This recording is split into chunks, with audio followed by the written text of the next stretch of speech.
What is up, everybody? It's Dr. Vibe here, host and producer of the award-winning Dr. Vibe Show, the home of Epic Conversations. I'm the host of Epic Conversations, 2020 Best Podcast News Award winner, and 2018 Innovation Award winner given out by the Canadian Ethnic Media Association.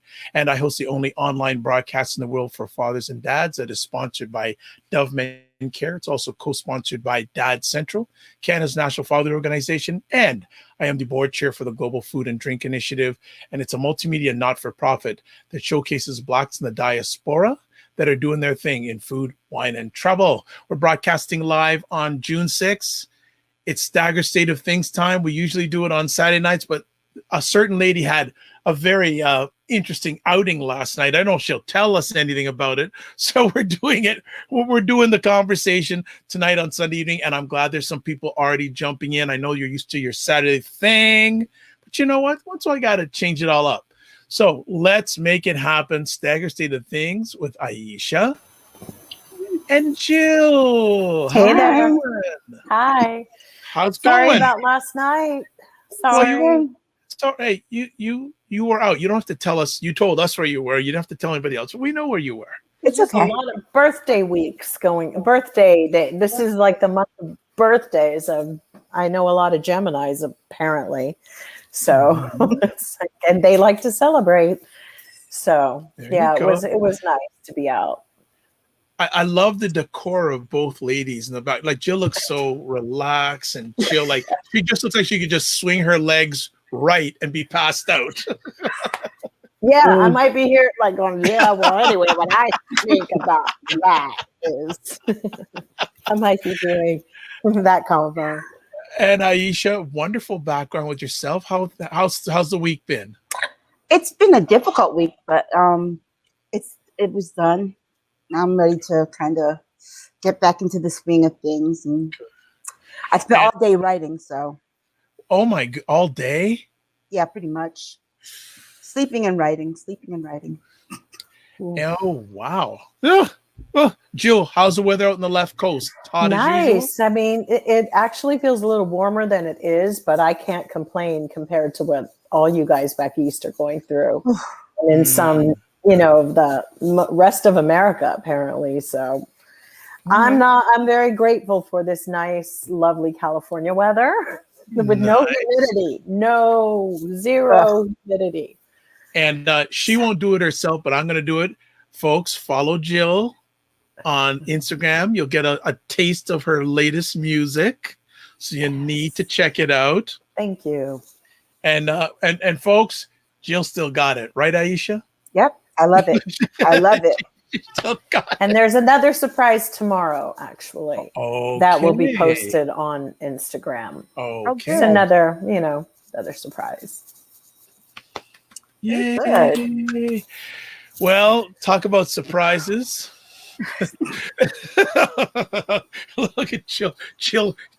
There's a side eye. I know. Like I need to capture that look. Oh gosh. Okay, let's. Okay. Everything safe? I was like, is that my fire alarm? No, yeah, I'm going to fire. Oh, and before we go any further, we have to do an RIP to someone. Jill, I wonder if you met this gentleman on the set of Purple Rain, Clarence Williams III. Yeah. Yes, it was. I just heard this afternoon. Very, very sad. He led a great life and did accomplish so many great things. It was just really, always very sad to see a colleague or peer or, really someone pass away. It's been tough, It comes anyway when you get older. We go through this and nobody can prepare you for it. And it's the part I don't like about getting older. You kind of just wish everybody could live forever. Some people. Yeah. I'm glad you said some, because I would have to check you on that if you said. Oh God, it would be an eternal span for us if Donald Trump had to live forever. Oh. It would be like a really bad horror Groundhog's Day every day. Oh my God, it would never. And the funny thing is, it's funny. A few episodes ago, Jill said, It's not me, it's Aisha. So you see what it is Aisha. It is a lot of the times, yeah. So maybe what it is that Aisha thinks it, Jill says it. Right. Aisha puts it in my mouth to say it. She's like always like, yeah, why don't you say this next week? I know. Like, okay, I'll say it. Amazing. We're going to start with our first conversation topic, and I'm going to come back in. So our first conversation topic is 45 suspended from Facebook for 2 years. So I'm going to jump out, come back in. I know you'll be able to take care of this, especially without me. Now behave yourselves now. Okay. Who wants to start? Go ahead and start on it. Why don't you start, Jill? Because Okay. Well, as we know, there was a ruling that came from Facebook that he will not have his account. And in fact, I think they're going to be monitoring a lot of the politicians and political speech. And really, they're kind of taking the gloves off on that front. They're just following what we mentioned, that they would all be following what Jack was doing on Twitter. Expect some kind of financial something coming down the pipeline with subscriptions. I'm sure they'll be doing the same thing that everybody else is considering. But as someone noted to me, yes, they won't let him have it, but they're going to give it back to him just in time so he can run for president again. Right. It's absolutely ridiculous. It's kind of like they're going on this whole kind of sanitization of political accounts, and so they're not letting the politicians promote the same things that they are without being checked first. It's like they have to have they're going to have the disclaimer if the things are false, but they're going to still be allowed to post them anyway. Right. Which is still not the point. Excuse me. The point is still we don't want the misinformation out there. But 45 being suspended from Facebook for 2 years, it gives him a platform away from social media. But like you said, just for the 2 years before the next election, right, just in time for him to jump in and cause a ruckus. But it's not going to stop him from doing things like going and doing these mass outings and rallies and things that he'll continue to do.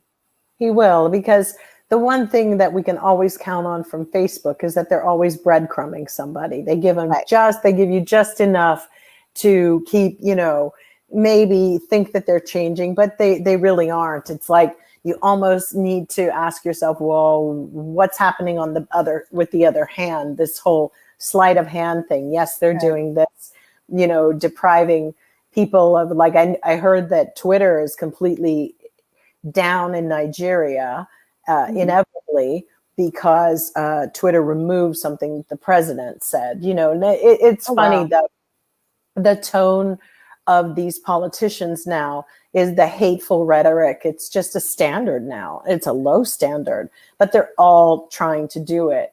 And anyway, they took him down, and he said, well, then you can't have business in my country. So, it's like, okay, I'm not going to miss him.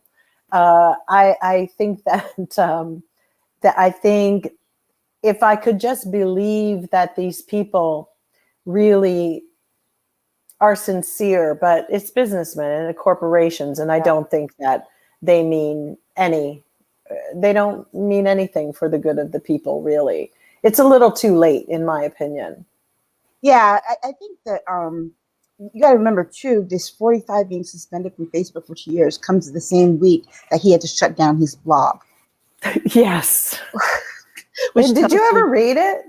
I read one thing of it, and it's like from the desk of Donald J. Trump, and it tries to sound really official, but it's just like a long rant about who's done him wrong, and pretty much the same stuff you would find on Facebook, but in like thousands of words, so it's not readable.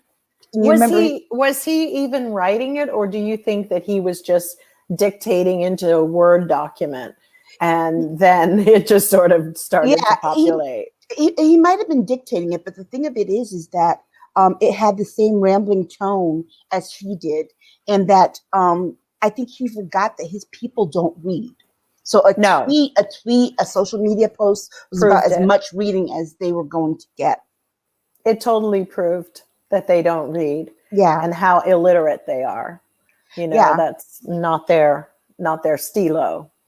Yeah, and he's not the only one that they should be suspending for this amount of time. Marjorie Taylor Greene still has Facebook. She still has Twitter. And she is like the next most dangerous person in the GOP right behind Trump. She is. She's definitely a mouthpiece for sure. Yeah. So I don't know. I mean, we still have a few people that, it would be amazing if we could finally get everyone on board, but the corporations, but I kind of feel that the corporations just have way too much leverage yet again, and we're seeing the effects of their personhood and their rights and how they're being treated. And if they are persons, then I think that they should be penalized like persons, like human beings, Right. And they should be held accountable for what's going on.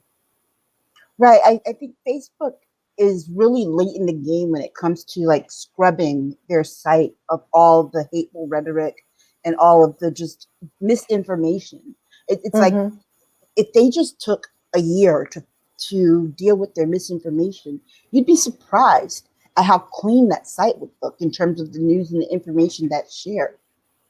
But I think that some of the problem with Facebook is, though, it's the ad dollars that they're trying to have it both ways. And that, let's not forget how much money the Zuckerbergs made, during the whole political elections and everything like that. So in their mind, it's just a move that you shouldn't expect a heart from Mark Zuckerberg. You just can't. And that whole philanthropy stuff of they gave away most of their money. That's what all rich people do. It's tax things. It's like we lived in a society where everybody was able to be, on equal footing, not like socialism or anything, but just decent, wages and things like that. Nobody would need their freaking handout. Do you think we really want to do that? But they get the tax breaks from it. So that's another bonus for keeping people poor and uninformed and down and out.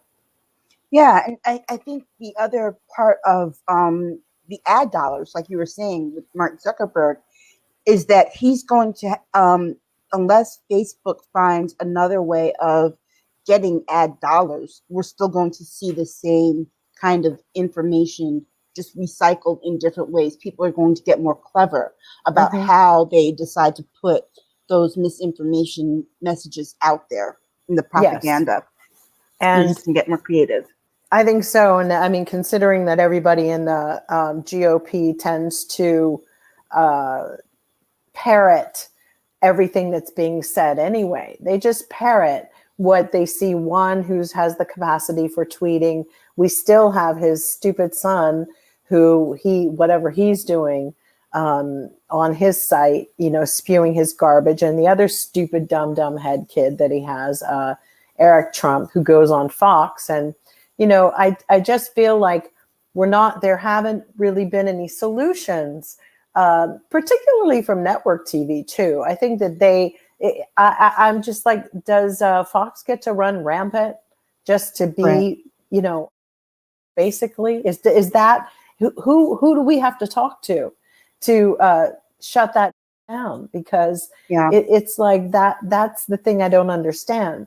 How are these gaps and these things? Where's the accountability? Nobody respects Congress anymore. You get subpoenaed. You don't even have to show up.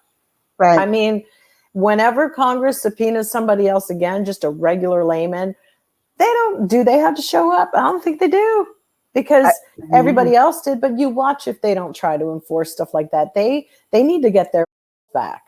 Right. They need to find whatever they've been giving to the Republicans or something, but they need to get back on the horn. Now, this suspension is just for 2 years. I think that they're supposed to go back in like November of 2023 to determine whether or not it will be a permanent suspension. Right. That's what they're supposed to do. I mean, there was a guy, and I'm trying to think who said, well, they're just letting him where he'll be right back in time to go be, it was Elie Mystal who was saying, and he'll be able to run again for president. And I made a really bad joke, which was like, the only thing he'll be running is the cafeteria in prison. They're coming after him for real. You know, so if they really put their foot to the pedal to the metal, and if we can maintain the House and everything else, and get some more seats in the Senate, it would actually, I think we could see this getting pushed through. But the way things are looking, it looks a little bit dodgy. If, you know, I know that some people yet again are losing hope about what the Democrats' strategy right now really is.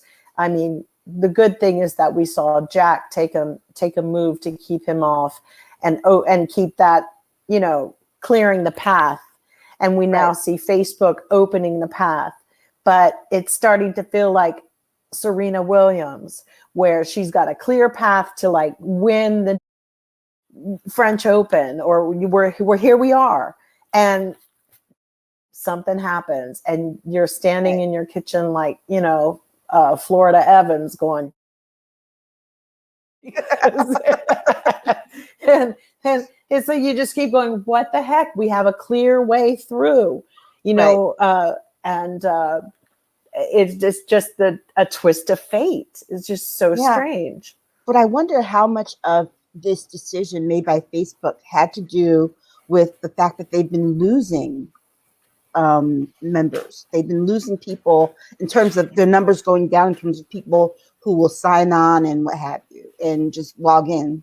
But who have they lost? Have they, would you say you think they're losing more of his followers, or are they moving? Because his followers still like to talk mess. It's one of their biggest areas for Trump's people to spread disinformation. It is even more so than Twitter. It's next from Facebook, I think, is Fox.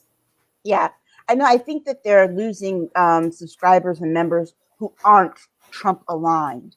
And that's something that bothers them, because that's something that does speak to their it's something that does speak to their advertisers. Mm-hmm.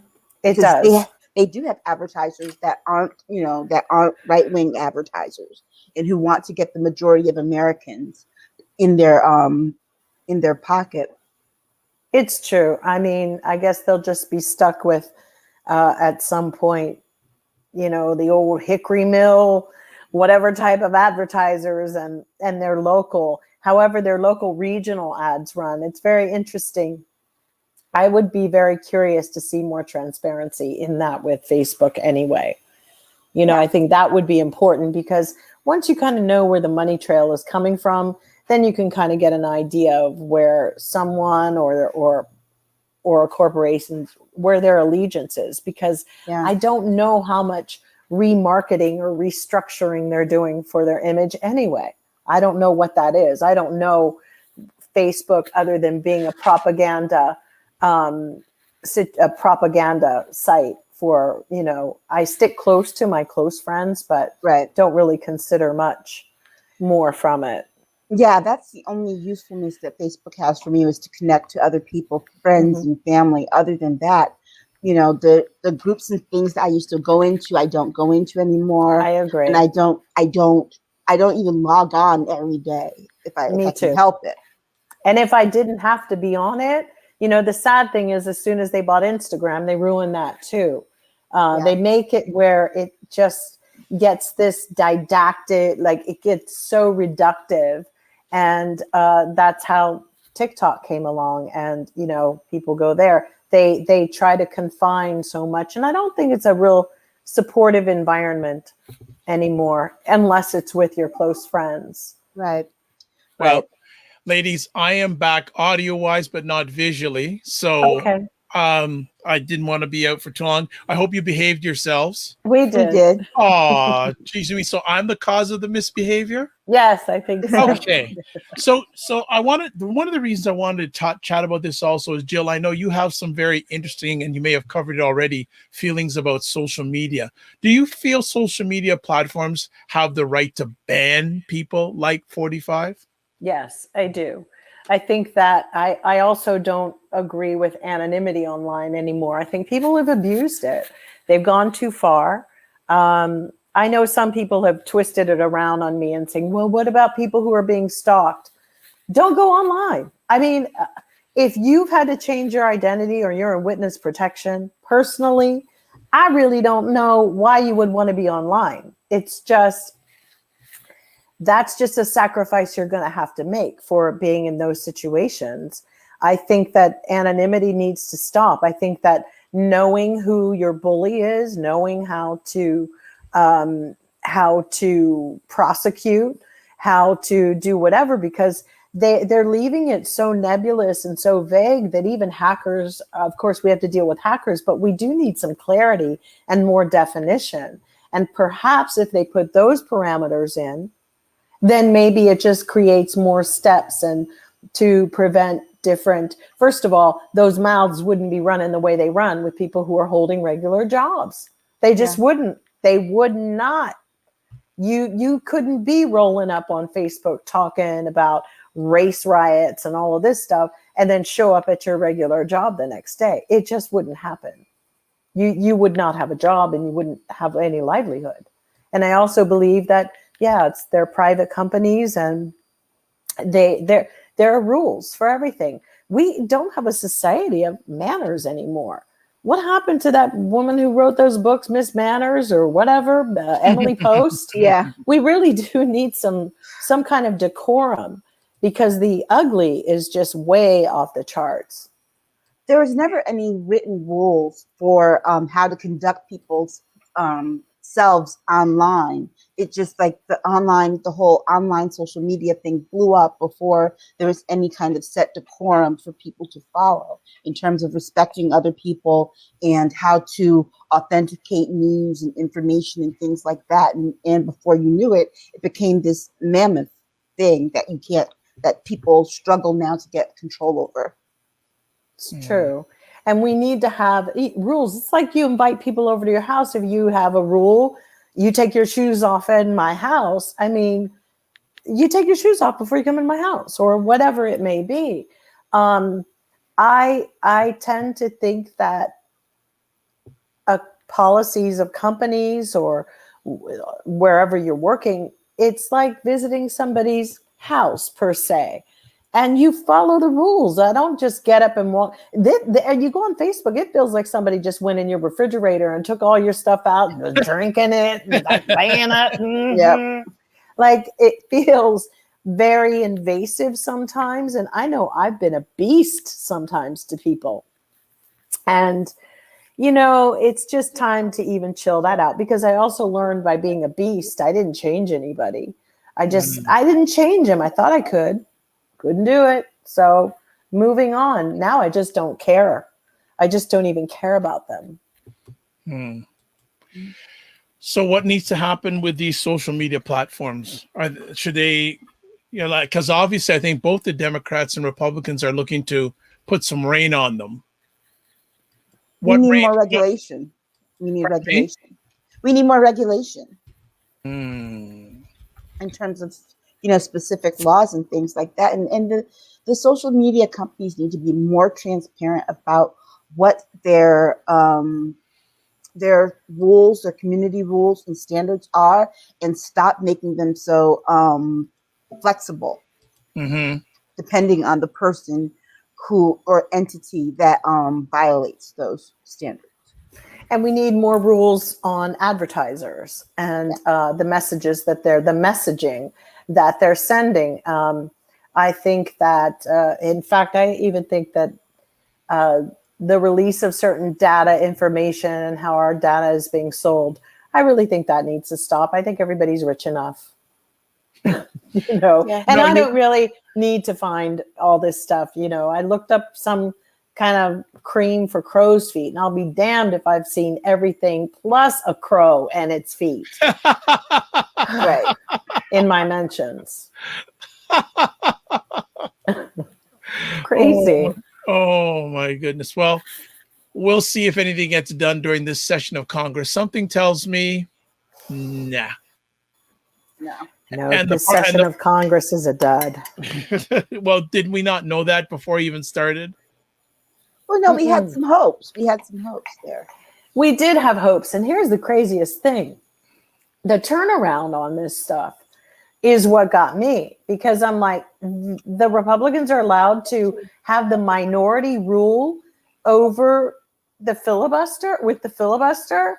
So minority rule is going to be the nail in the coffin for this whole, with Joe Biden in here. No, for me, had I known that each way or every which way they're going to tame the tiger or turn the tiger's tail, I don't even know if I would have donated as much money, gone out during the middle of COVID to get people to vote. I don't know if I would have really just given it other than pack my bags and legitimately went ghost on this country, because the reality is that that's not cool. I feel completely used. I feel abused as well by my own party for just putting me out there with all this false hope that I'm like, you weren't even thinking about this. I mean, you've known Joe Manchin 150 years. This dog-eared flop of a human being is sitting there, and you're telling me this is a surprise? Come on. These old bags have known each other for ages in their smoking rooms and in their parties and their luncheons and all of that. You mean to tell me you didn't see this coming? All of a sudden, Joe Manchin has a conscience, or he's so give me a break. Even he wasn't the same person during the elections that he became now. And personally, I'm infuriated. So put restrictions on everybody. Yeah, there needs to be some sanctions or something where Joe Manchin is concerned, so that he learns you don't do this. You don't do this to the majority of the people. He is a senator who is screwing the rest of the party. And then go into hillbilly town and live in the state. Take the state Senate job. Don't try to come for the national Senate and represent just West Virginia. Go be in the state. I'm sorry, hold off. Sickening. No problem. We'll get back to Mr. Joe at the end of the conversation. You just give it an appetizer. So Yeah. let's move on. And the ghost is back. Former VP Mike Pence at a GOP dinner 5 months after 45 supporters sought to hang him. Quote, "The privilege of serving alongside President 45 is the greatest," and greatest honor of his life. I missed out that part. The greatest honor of his life. Ladies, let me ask you something. Mm-hmm. Someone tries to kill me. Someone wants to hang me, his supporters, and it's the greatest moment.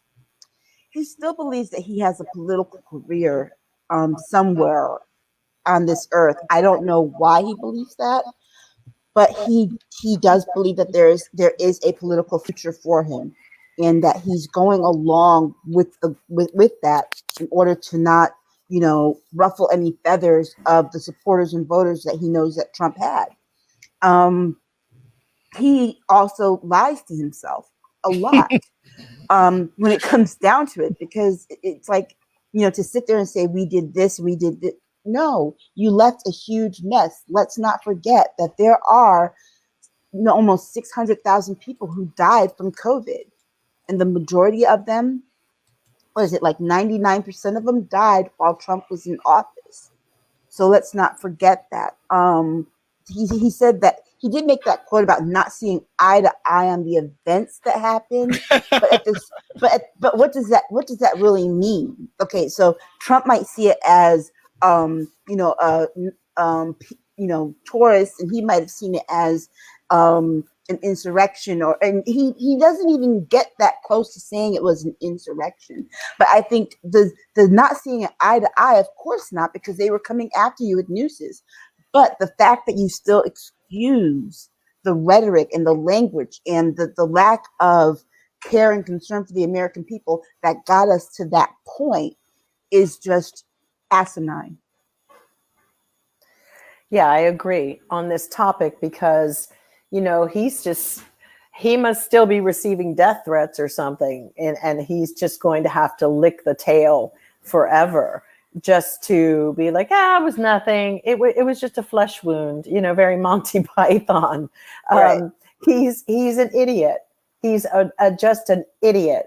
And he should just go home and be with his wife and pet rabbit, or whatever they got. I think that it's embarrassing, but I still think he's, you know, trying to struggle for his life because it's done. The fact that they bring him out there to speak and to kind of clear Trump on that whole thing is even more mortifying. Like, how demeaning. This would be the person we would want as president? Is he out of his mind? Because it's so weak. He's such a weak human being. Like, it's not even desirable. It's I don't even know what kind of job he could do at this point because he's so weak. I mean, even selling candy in a candy store, you know, I don't know what he could do. He's a weak shell of a human being. And he was a shell at the beginning, but now he's just like, we don't always see eye to eye. I mean, like, dude, just sit it out. Just sit this out. Take up crocheting or something. I mean, honestly. Yeah. Well, and Black Beauty is saying, and Dr. Vibe, not only was Pence a target of a mob for lynching, but his family as well. It's totally disturbing. Totally. Yeah. He has no cojones. I mean, it's like, really, he really didn't speak out to defend the Secret Service men who defended, not if he didn't care about his life, but his family's life. He's such a disrespectful yuck. He's just nothing. I mean, he just needs to not be even given any visibility whatsoever. It's really, really mind-blowing how he would even toss that aside. It's just more mind-blowing every day. Yeah, I mean, the fact that they had to rush him out of the chamber, okay? And killed a woman on the way out. Yes, and hide him. Mm-hmm. And kill the woman who was trying to breach the area where he was. I mean, but he still is like, that was the greatest honor of your life to nearly serve under him. Serve under the man who nearly got you killed. He's just a fool. And did not tell his people to not do that. He at no point did he say leave the vice president alone. He said if the vice president doesn't do what we want him to, then have at it. Finito. That's it. Yeah, have at it. So yeah. I think Dr. Vibe. I'm back. I'm here. I'm here.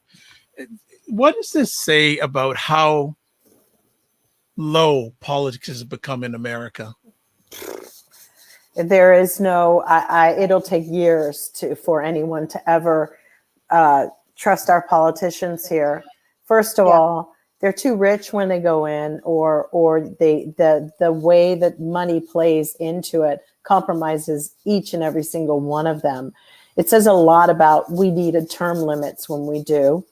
It also says a lot that maybe artificial intelligence would rule the country better than the actual humans running in these positions, because it's pretty pathetic.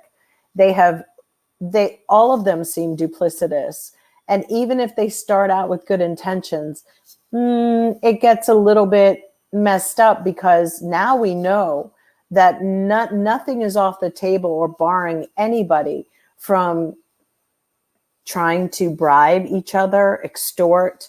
That's all out there. It would cause many people to not want to go into the political realm at this moment, because the passions are as heightened as they were when JFK was assassinated and Bobby Kennedy, which today was anniversary of his death.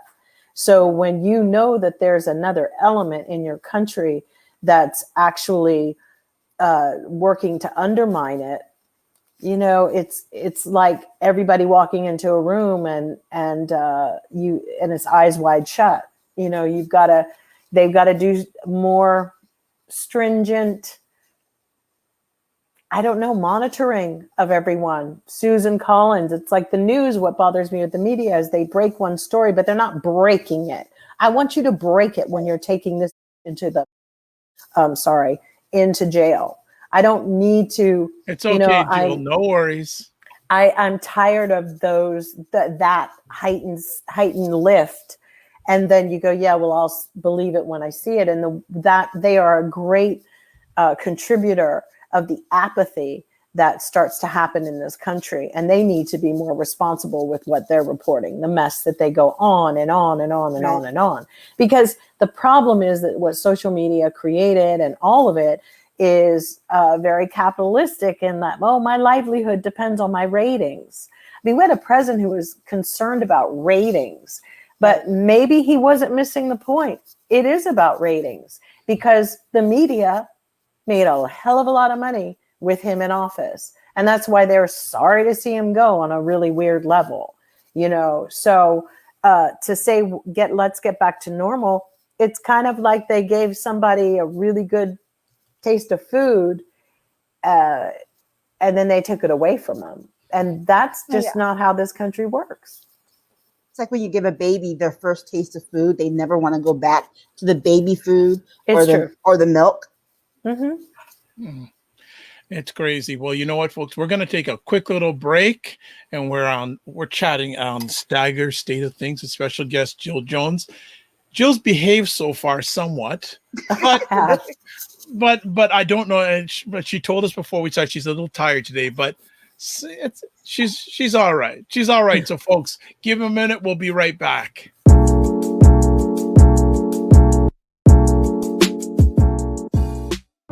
What is up, everybody? It's Dr. Vibe here, and it is Black Canada Talking time. Black Canada Talking is a live online event that provides Black Canadians the opportunity to give their takes on stories, POVs that are of importance to them, or we showcase Black Canadians who are doing their thing. The real aspect of what goes on behind the walls or behind the fence is a totally different persona and a totally different picture. There was just a big sense of relief when we finally got there. We have to realize that everything we do is going to have an impact on probably a lot of people we don't even know.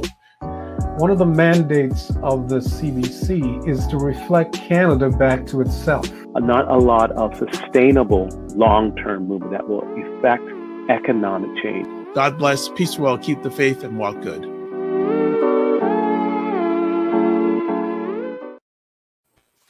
So we are back, and that's one of the conversations I host on a regular basis, most Sunday afternoons at 5 p.m. Eastern Time, Black Canada Talking, where we showcase Black Canadians. But we're going back south of the border now, where all the action's happening these days.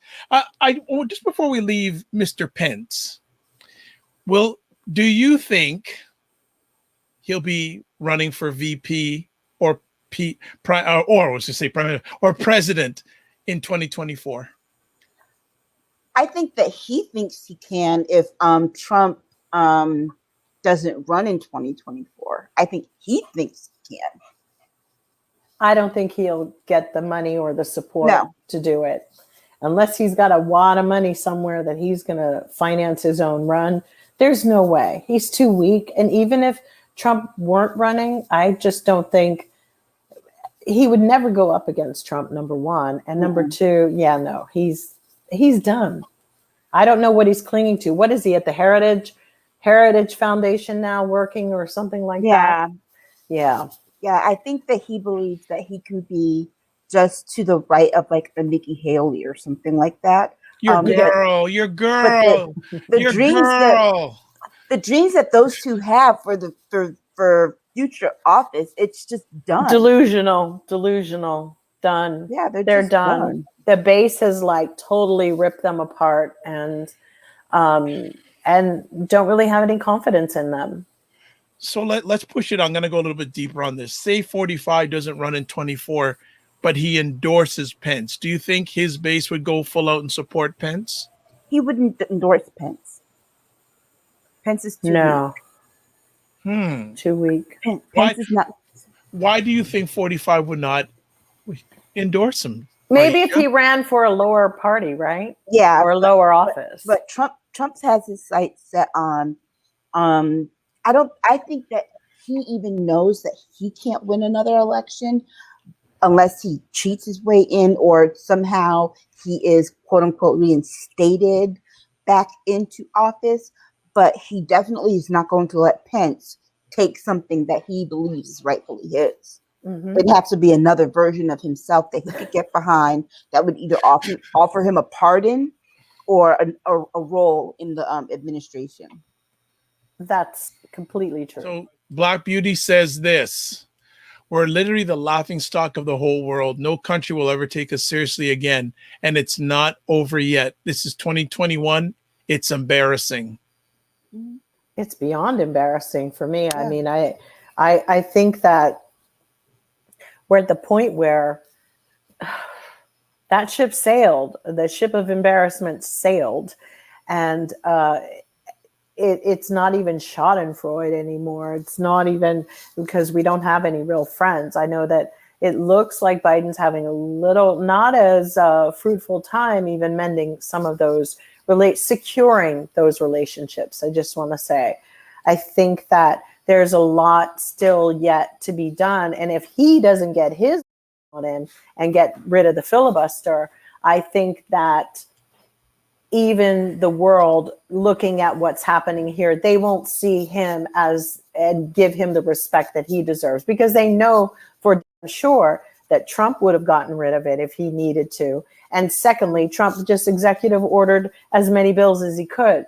So what, Biden doing in the first 100 days of, turning things over, because those were executive orders, there were actual laws that were enforced, and those are not that easy to overturn just willy-nilly. The biggest thing is, if Biden doesn't get on the good foot, or his friends don't really have a really come to Jesus moment and say, you're only helping China and Russia to become stronger. And the longer you procrastinate and let some old fart like Joe Manchin hold up and Kristen Sinema, he's got to be the one to do it. And he needs to be able to live with the aspect of people saying, talking mess about him. Joe has got to stop trying to be a people pleaser. The only people he needs to be trying to please is me. People like me and you and everybody who donated to his campaign. That's who you need to please, because the minute you stop pleasing me, we have a big problem. Yeah, I agree. I just think that he's got to be more forceful with Chuck Schumer, even though they're separate houses, they don't operate if they don't work together. I agree. So as long as Chuck Schumer is hands off, laid back, it's trying to be the good guy in the Him too. Yeah. It's get old school New York dirty down politics, because that's what you're dealing with. Mitch McConnell's not playing fair. He's not playing nice. He's not using the Southern charm. He's being nasty, dirty, rotten. He's a nasty, dirty, rotten scoundrel. That's exactly the game he's playing. And you've got to push back on that. There's no reason as to why. I've never seen a minority in any Congress or House have this much control over the majority. It doesn't happen in Parliament. It doesn't happen in any other countries, but it's happening here. The only other place I saw some mess like this was Israel, and they were faffing around getting rid of their old fart. The problem is that you're so right, Aisha, and you're so on the money, because Joe Biden has to. You cannot tell me, because now it's starting to become disingenuous. In my opinion, I'm like, dude, you've been in politics now for almost 70 years or 60. You look like, were you born into it? You cannot tell me that you don't have that killer instinct, and that I need to see it now. It's really important, because, and we need it. We need you to go nuclear on these because it's really important to put people in their places. And if you can't grasp from why the public gravitated to Donald Trump, you're not going to steal his audience by being, milquetoast. You aren't. And if this is what it's come to, yeah, they want blood and they want a bloodletting. So, and I hate to say it, but even we want a little bit of it too, because we had people who were injured in our protests, and kids who lost eyes, and 500,000 people died. And we lost 500,000 people dying from COVID. And Joe Biden wants to be friends? Get the out of here. Get it together, old man. This is not who I voted for. And I need you to crush the filibuster and to crush Joe Manchin, because I haven't liked Joe since I found out his daughter, a child that man raised, grew up to make money off people suffering with those EpiPens. Mm-hmm. That tells me right there, you got to go. Now, some might say, well, Joe Biden raised somebody who has an addiction problem. Let me tell you something. That who doesn't have a family member who doesn't have one? That's just simple. That can happen on many, many levels. But Manchin raised a woman too, who made money off of people. I wonder how many people died on her watch who couldn't get an EpiPen. Because it's a life-saving measure. Yeah, this family, they're dirty. Dirt. Let's get rid of the West Virginia dirt. I don't need it. And there's many West Virginian friends that I have who can't stand him. And it has nothing to do with Republican or Democrat. It has to do with just being a corrupt. Well, remember, his own governor had to come after him when he wanted him to sign on with the stimulus, because he's like, we need help here. Exactly. And you're about to go vote against it. No, we need help here. Yeah. So those are my feelings, but Biden needs to step it up, because I didn't take money that I did not have during COVID. Yep. And like I said, I'm starting to be a little salty about this, man, because it's like, it's not cool anymore, and I'm not willing to let it slide. It's like, get it together. These people were not our friends, and they're not going to be, and they've only tried to thwart our place. That's all they've ever done, and they will continue. And now the minority division branch of it. And Chuck Schumer, stop looking like you're in the diamond district in New York selling diamonds. Get it together. Okay, so. Black Beauty saying Jill and Aisha are spot on. President Biden is making us all lose sleep at night in a big way. Yeah, it's not cool anymore. Yeah. It's time to up it. Just sick of it. I need to see something. And I need some toughness, tough love. I mean, maybe that's his problem. Maybe he doesn't know tough love, but he needs to get some. Okay. Yeah, and I think that he needs to make it known that for these two particular senators that decided that they're not going to be on the side of Democrats, that there's going to be some kind of there will be some kind of difficulty for them moving forward when it comes to things that they want. Mm-hmm. I agree, and it needs to be take him off of the committees, because I think that we don't want him on it, because he's only going out there and talking about representing his state. Okay, I'm gonna hold off because we're gonna cut. We're you're stealing the thunder at the end. So let's hold off a little bit more so we can get him at the end. So another comment here from the audience: Kamala Harris needs to fire his add some fire. Yeah, I wish. Yeah. Exactly. But again, it is a matter of Chuck Schumer having a problem where he is not whipping his caucus the way that Nancy whips hers. He's a terrible whip. I mean, he really is not. He's terrible at doing it. He is. And I think now Him, we see. Pepper, and all the people Yeah. that he has right under him running the leadership of the Senate are just He's weak. He's weak too. He doesn't know how to do it. And he's so used to being a spokesman in the sense of then this is his big opportunity, his big moment. right. And I think he's failing miserably. Okay. Well, let's move on to our next conversation topic.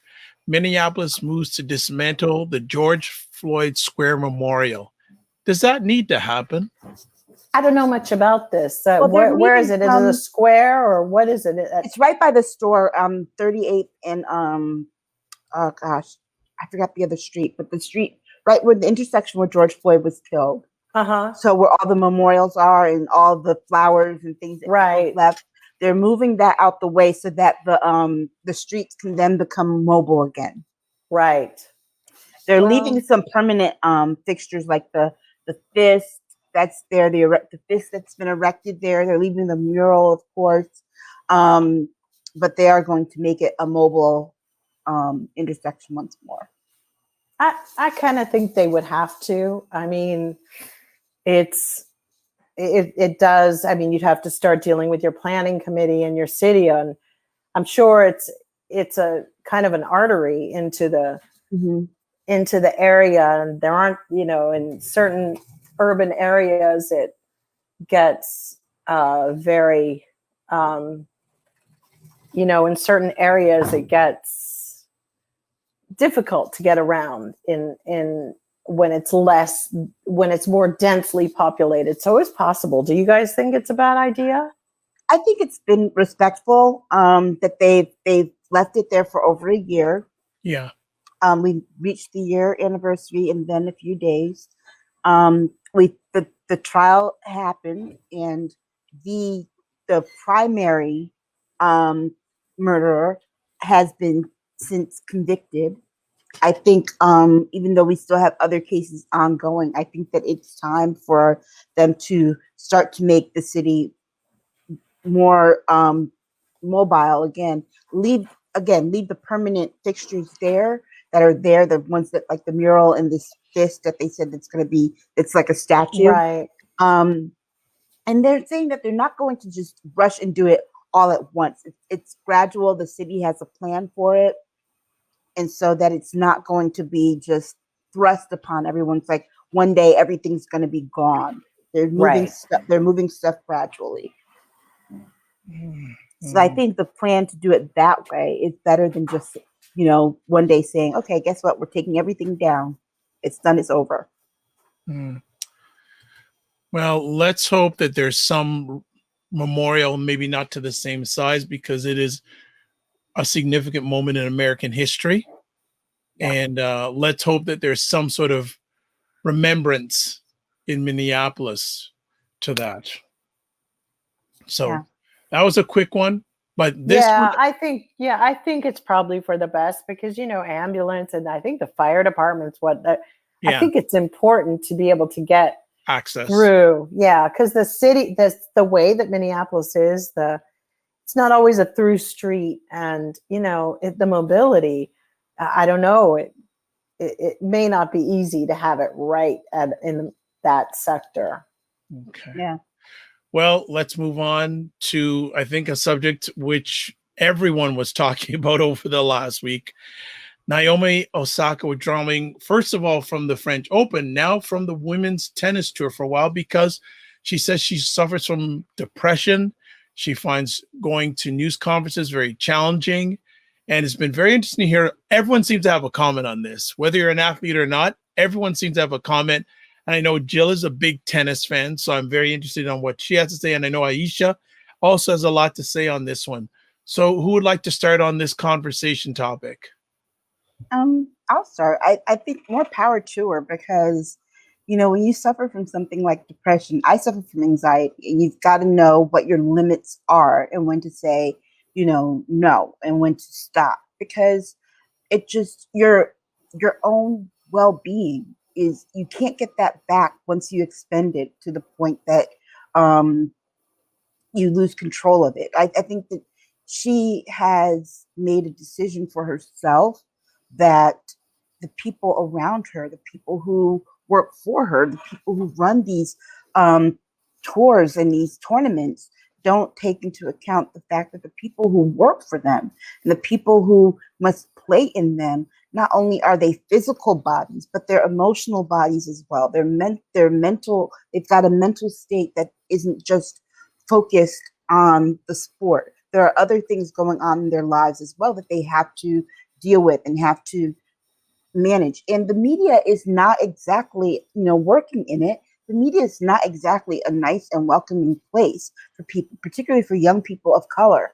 And when you're one of the few of any, it can be extremely harsh. And the fact that she wanted to take that time to not have to, present that front like I'm okay all the time is, admirable.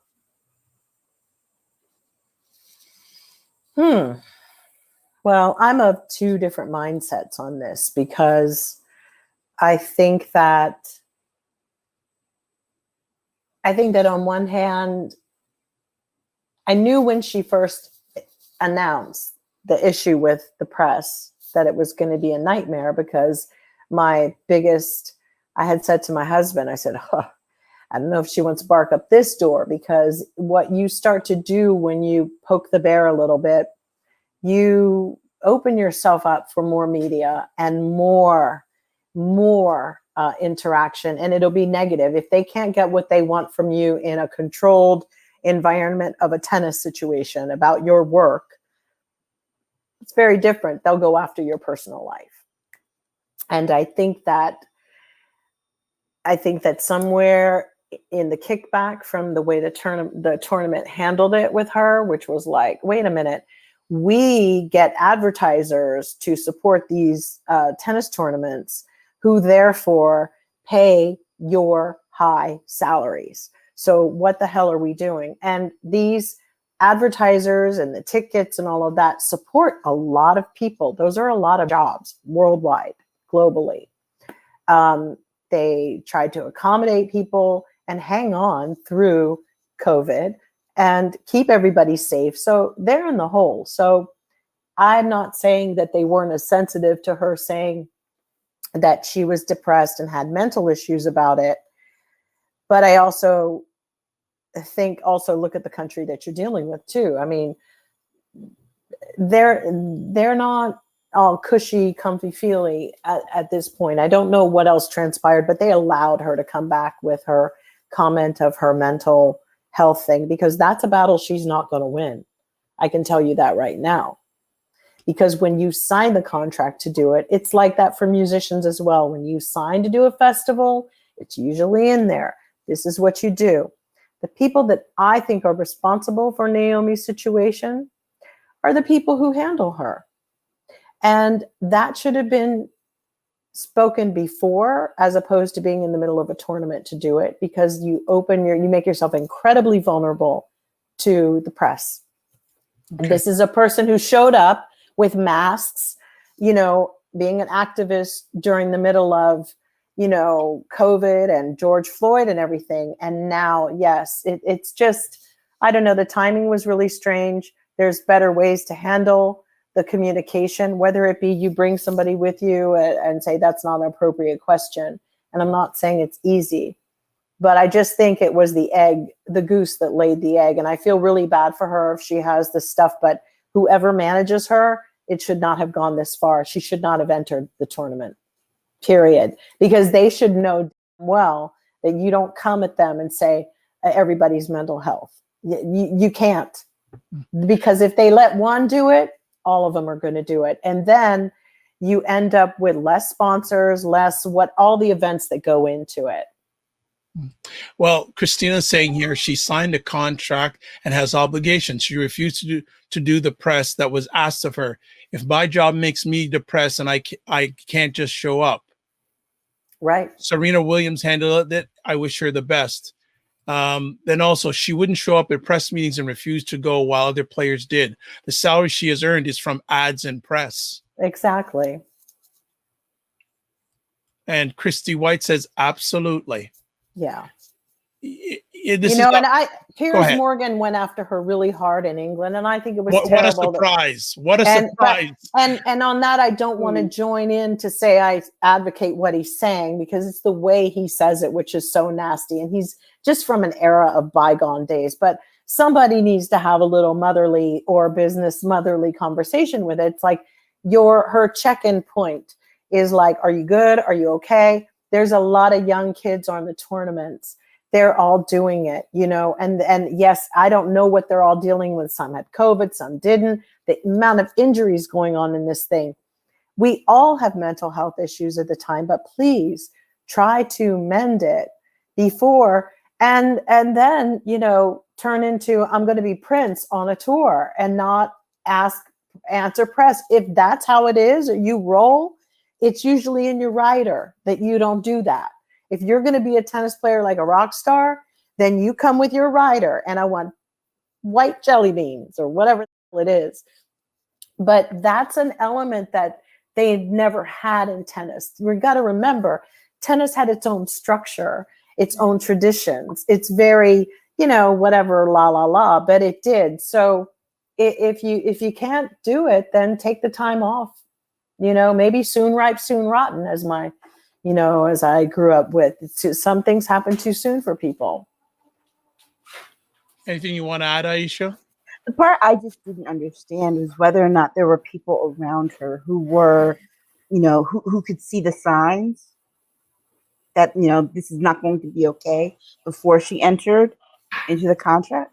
I mean, maybe she broke up with her Because usually boyfriend, there are. or, you know, we don't really know. I mean, but I was going through a breakup once and had a nervous breakdown at, you know, whatever. We all have something. So the thing is, I think that when this happened, it didn't land that well. And then paid PR people had to come in and switch that narrative around quickly and say, I'm going to take a lot of time off, and I'm really shy, and I'm this and that. She brought a lot of attention to herself, being an activist. Activists don't tend to be shy. You know, they know exactly what they're saying and what they're doing. If you're going in and you want to change something, this isn't a people of color issue either. This was just about something, and we don't know what it is. But so, Jill, then what do you feel about people who are saying this is a color issue? I don't agree. I don't agree at all. Because I just don't. I mean, we can always find these whataboutisms about it. I think that you're dealing with a very stuffy, tennis is, you know, kind of stuffy. It's always had that a little bit of prestige and elitist kind of thing to it. And I mean, do we have to break everything down to just this level of, you know, I can't even imagine. When you're coming up in the ranks, you do things, you have interviews. I wish somebody would be, you know, I could make that much money and walk off and have a few people asking. I'd just be thinking about my money the whole time you're asking me questions, because I don't have to answer them. Just because you asked me doesn't mean I can't say next question. I want to take this a little bit further. Both of you are media representatives.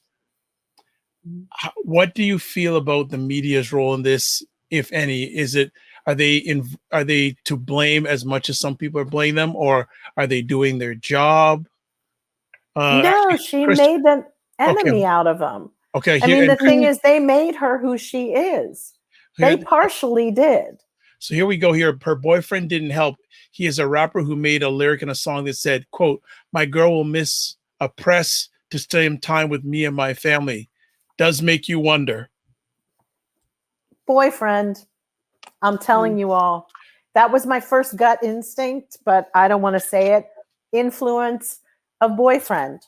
Boyfriend that's interesting. I didn't know it went that far. Thanks, Christina. So her boyfriend capitalized on it, because, you know, it's often hard to be with somebody who's more successful than you are as a man. Also here, Black Beauty saying, I'm just an older, softer, and I feel that I should have been able to take FMLA. I don't know what that means. Oh, family medical leave. It's ACT. That's okay. Okay. That's the United States term for it. Okay. Thank you on that. So we will see what happens this going further. And I agree with you, Jill. She's not setting herself up good when she comes back. The media, there's going to have to be. She's done. Well, She's done. No, it's great that everyone's saying, oh, now it's a conversation about mental health. But, you know, they interviewed Nadal. They interviewed a couple of other different people who were like, you know, your visibility is so key to your endorsements. True. These are your clients. True. This is not fun and games, but this was a personal decision she made. And I'm inclined to believe it's got another deeper meaning. And seriously, I think that, you know, and then the boyfriend's in the mix. It would have been great if he shut his mouth, but he didn't. So it's like, okay, let's make her a real whatever, and he can rap about it, and maybe he'll get a #1 record. So it's a stay tuned kind of topic. Exactly. Absolutely. It's definitely a stay tuned topic because I don't think that's sad to me. That's actually that actually, you know, but it that also actually is a little but it also sad. shows again a lot of women's tennis for years and years and years. It's all the younger ladies, and the media pressure, the performance is just high. The bar is higher. One of the things I do get out of this situation is, man, what kind of fortitude does Serena Williams have? Because Naomi Osaka, well, obviously there's a difference in age, but right from the beginning of the Williams sisters' career, they were getting it from the media. Yeah. They were, and their father actually was very involved. I saw a clip where he stood in and said, "You're not going to ask my daughter this." But I will say another thing is, it's like, you're talking about Serena Williams, one of the greatest tennis players of all time.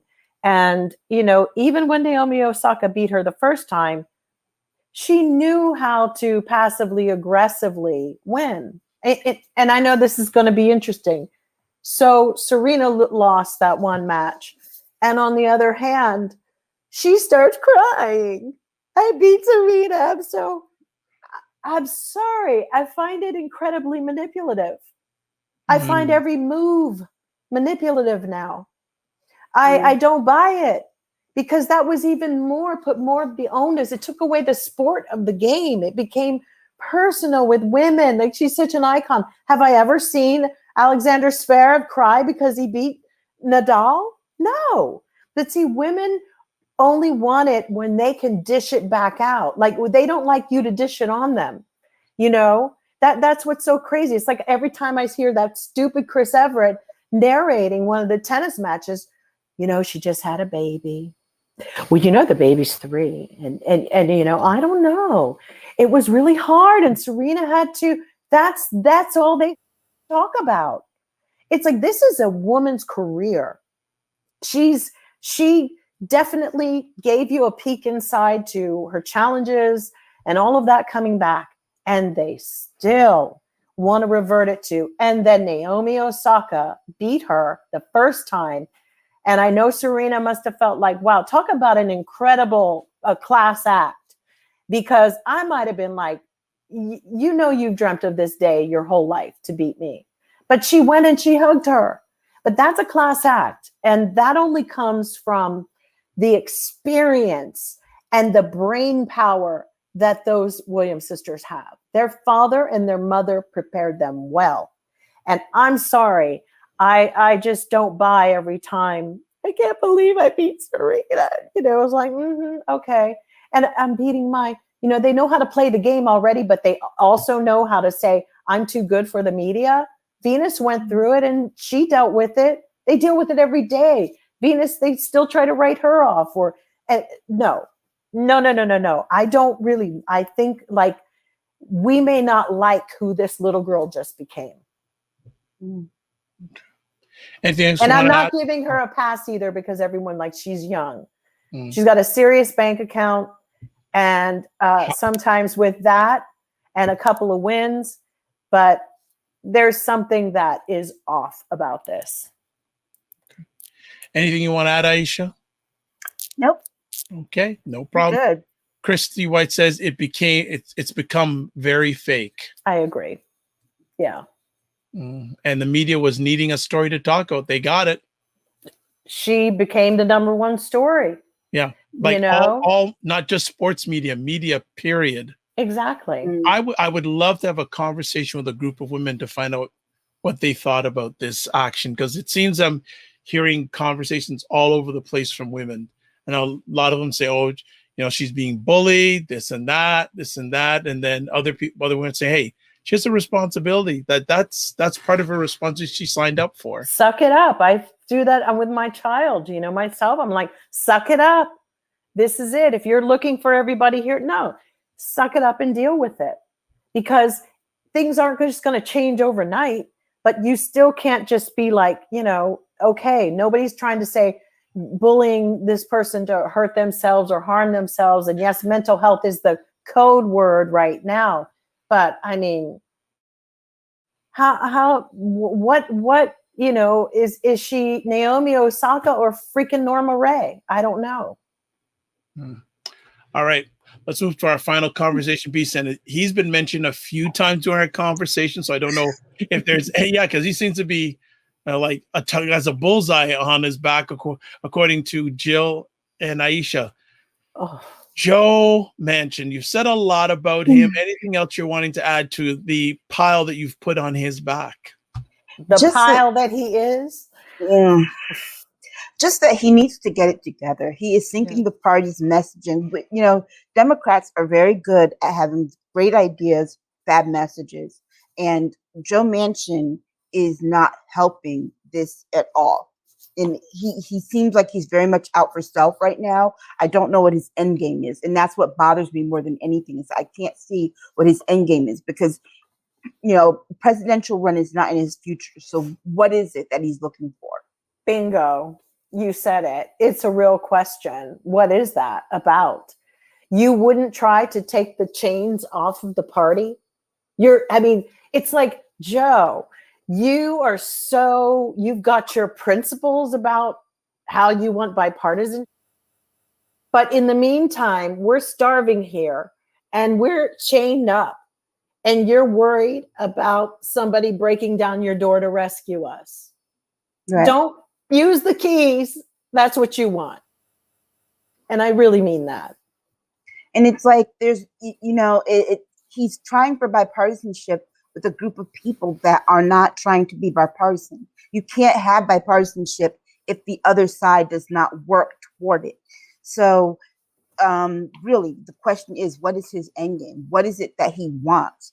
Because clearly he wants something. He thinks that he's got this power now and he's going to maximize it. And he's going to hold the party hostage until he gets whatever he wants. He needs to state it soon, or else the party is they're going to deal with him. And what is he getting is the real question, because he's getting something. Somebody indirectly is getting some money and it's going to be given to him or something. I don't know what it is, but it's pretty obvious. But this foghorn leghorn routine he's got going on has got to go. And he's another one. They are all friends. They have all known each other too long, and he's too long in the tooth and too immoral to be touting how it's not morally right to do he needs to sit down. And if there's anybody doing any digging on his life, please find it. Please, let's just cut to the chase, because this is a problem. Who got to him? Who's getting to him? What's he getting paid? And I think that every single time any of these senators are in, someone should be monitoring their bank accounts every single week. Every single week. They should be monitored. Money, their investments, their stock. Really, I seriously just don't get it anymore. And he should be removed from committees, because if he decides to represent his state, then he should be a state. He should stay and deal with the state and do some, I don't care. But he cannot come and speak for specifically one state's interests without jeopardizing the rest of us. So he can go to. Yeah. So he's a horrible human being. Yeah. Him and Kristen Sinema. I don't know what their end game is, because they have no opportunities at this point. And this is how you know when people are when they've been gotten, right? because you've got people hurling insults at them night and day and night and day. And you're like, oh, wow, they're getting, no. They'll sit on TV and say things like, well, I don't think everybody thinks that. Dude, look at your Twitter. Look at your Twitter. Walk down the street in my neighborhood. Let's go to lunch. See, when you sit up there and put a bald-faced lie out there that you won't even acknowledge the millions of people that are dragging you every day, you were God. Somebody's paying you because you are not even concerned. You are God. You won't acknowledge that most of you have far more insults than compliments. In fact, I don't think I've seen a compliment on his page in many, many, many months. Not one. People spend their time to drag this man. And you're going to sit up there today on Face the Nation or whatever and say something like, I don't know if that's actually, what people, they're like, well, people are really upset. I don't know. The people in my state, no, dude, you are lying. And he's no different than the Republicans. He's a big fat liar. And he goes home and he sucks up food and heat and he's stealing money from us, essentially. And he's stealing our lives, all because of a filibuster. He couldn't work his way out of a paper bag, but I'll tell you what, I know he's getting some paper somewhere, either through his nasty daughter or somewhere. There's some money coming to old Manchin. And somewhere the Republicans are behind this. Absolutely. Oh, yes. Oh, that's a no-brainer. It stinks of high heaven. It stinks. Absolutely. So, All right. Well, we ended off as usual, shaking our heads at some of the regular characters. But ladies, again, thank you so much for taking the time. I know it was on a Sunday night. Folks, we should be back on Saturday night coming up. Should be. Yes. But we will be back. We will be back. So as always, I'd like to thank both ladies for taking time out of their positive, productive schedules to make it another epic conversation. Before we let them leave, we're going to ask where they can be got a hold of. So first up, Jill Jones. Jill D. Jones on Twitter or Instagram, Jill Jones Music. That's where I am. That's where she is. And I'm just going to put her Twitter handle right up there so everyone sees it. Then Aisha. Yes, you can find me at Aisha Staggers on Twitter or AK Staggers on Instagram. Wonderful. And that's it. And for those who are watching this, unfortunately, because of technical difficulties, you couldn't see me, but you got two better looking people on the screen all the night anyway. So thank you for watching live or on the replay or listening to the replay. Some other comments here. Christy White, great job, ladies. Well, we hope we can get you back next week. Christy, I know you had some things, especially with her community, that they are going through right now. And anything you can do to support the Indigenous community in Canada or in the United States would be greatly appreciated. And Christina says, have a good evening, ladies, and Dr. Vibe. So I'm going to make it quick here because you can't see me. I'm Dr. Vibe. I am here. You can hear me in voice, but you can't see me. And I host and produce the award-winning Dr. Vibe show, the home of Epic Conversations. I'm the host of Epic Conversations 2020 Best Podcast News Podcast Award 2018 Innovation Award given out. Oh, I've got one guy I got to see, Black Beauty. As always, it was live and hopping. There we go. Good stuff. And getting back, 2018 Innovation Award winner given out by the Canadian Ethnic Media Association, hosts the only online broadcast in the world for dads and fathers that is sponsored by Dove Men Care and Dad Central Canada's National Fatherhood Organization. Finally, I am the board chair of the Global Food and Drink Initiative. It's a multimedia not-for-profit that is dedicated to showcasing Blacks in the diaspora that are doing their thing in food, wine, and travel. I'd like to say shout outs to Black Beauty, Christy, and others who watched tonight. If I didn't mention you, it's my head, not my heart. Close up as usual. If you want to get a hold of me, just go to my website, thedrbeshow.com. That's where you can find all things Dr. Vibe. It's on the screen if you're watching. And finally, I'd like to say, live your life as a dream. If you can dream it, you can make it. Sometimes you have to get smaller to get stronger. Block assumptions and aim bigger, aim better, aim higher, aim wider. love, faith, and respect. And remember to give yourselves grace. And catch us Saturday night, 9 p.m., June 12th. The ladies will be back in their regular time slot. Thanks for those who watched, listened, live, or on the replay. God bless. Peace to all. Keep the faith and walk good.